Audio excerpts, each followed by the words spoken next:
When they first told me they were going to honor me at 2011 Palm Springs Modernism Week, it really was a great joy in that I designed the project that we're in today 50 years ago. I don't know if I'd ever thought I was going to live that long. The project is Park Imperial South, a project of 31 units that sits in a cove that at the time we did it in 1960 was open desert with a backdrop of mountains. It's a great memory for me, and it's the beginning of a career that has spanned over 50 years and more housing probably in the United States than most architects, and a chance for me to open offices all over the United States and the world really, and it began here. And so I have a great love for this project, and to see the people enjoying it is a great, great reward. In the 1950s and 60s, we were working with much lower ceiling heights and much smaller units in square footage. We were looking at units that were 1,000 to 1,400 square feet. And this project is made up of those units composed in an organic form that allow it to work with the land and also with the mountains and also with the sun and create a fun place for people to talk to each other. What we're doing when we do a project like this is creating community. When I was at USC in 1956 through 1958, 59, I felt that people weren't really interested in housing to the extent that you could give people that couldn't hire an architect a place to live that was exciting. And that's where I went. I decided to work for the people.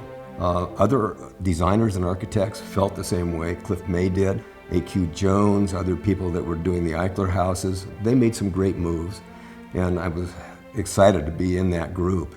And I feel that if you can do anything in this life, it's bring joy to people that don't expect it, that don't know that architecture will lift their spirits. And this project does that. As part of the celebration, the homeowners opened their homes and hundreds of people showed up. It was absolutely an exciting moment in my life because I never thought this many people would honor me and the project. Walking from house to house that day, it was exciting for me to see how people had changed and made their own environments and these structures that I designed when I was 25 years old. I found that many of the people that lived there brought back the ideas that I put forth in 1960, that they had renovated, brought back the materials, made it a place that looked like it was designed in 1960 with the furniture that was there at that moment. It seems to me that the values of that moment in 1960 are here again, that there is a new tradition of modernism that replaces the things of the past. Modernism broke the barrier, dropped the walls, opened space.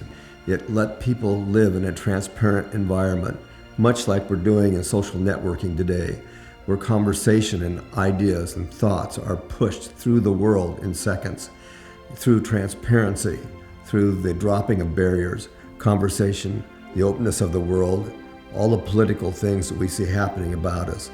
There is a real meaning to transparency today, and that architecture speaks to that. Maybe that's what the new tradition is, and modernism becoming the new tradition.